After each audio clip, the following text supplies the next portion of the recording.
একটা বড় সুন্দর নদী ছিল। সেই নদীতে অনেক মাছ, পাবদা আর কচ্ছপ থাকত। নদীর সব মাছের মধ্যে সবচেয়ে জ্ঞানী আর দয়ালু ছিল মাছের রানী রূপা। রূপা রানী সবসময় নদীর সবাইকে সাহায্য করত। কেউ অসুস্থ হলে তাকে খাবার দিত, কেউ বিপদে পড়লে তাকে বাঁচাত। কিন্তু সেই নদীতেই থাকত এক লোভী কুমির। তার নাম ছিল কালু কুমির।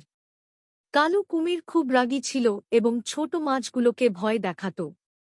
একদিন কালু কুমির ভাবল, আজ আমি মাছের রানীকে ধরে খাব। সে চুপি চুপি নদীর পাথরের পেছনে লুকিয়ে থাকল। ঠিক তখন মাছের রানী ছোট মাছদের নিয়ে খেলছিল। হঠাৎ সে বুঝতে পারল নদীর পানিতে কিছু অদ্ভুত নড়াচড়া হচ্ছে। রূপা রানী বুদ্ধিমান ছিল। সে বুঝে গেল কালু কুমির লুকিয়ে আছে।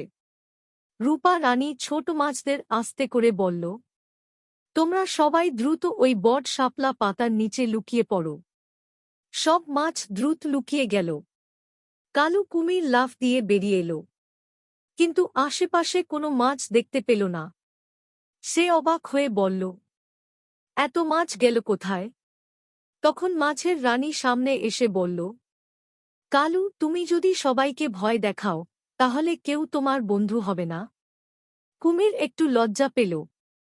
সে বলল, আমি খুব ক্ষুধার্ত ছিলাম, তাই রাগ করছিলাম।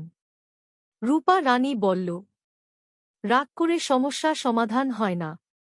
আমরা সবাই যদি বন্ধু হই তাহলে নদীটা সুখের জায়গা হবে। কুমির মাথা নিচু করে বলল, আমি ভুল করেছি। আজ থেকে আর কাউকে ভয় দেখাব না। তারপর থেকে কালু কুমির নদীর মাছদের রক্ষা করত। নদীতে সবাই আনন্দে থাকতে লাগল। আর মাছের রানী রূপা সবাইকে শেখাল, বুদ্ধি আর দয়া থাকলে সব সমস্যা মিটে যায়। গল্পের শিক্ষা: লোভ আর রাগ খারাপ। বুদ্ধি আর দয়া সবচেয়ে বড় শক্তি। সবাই মিলে থাকলে পৃথিবী সুন্দর হয়।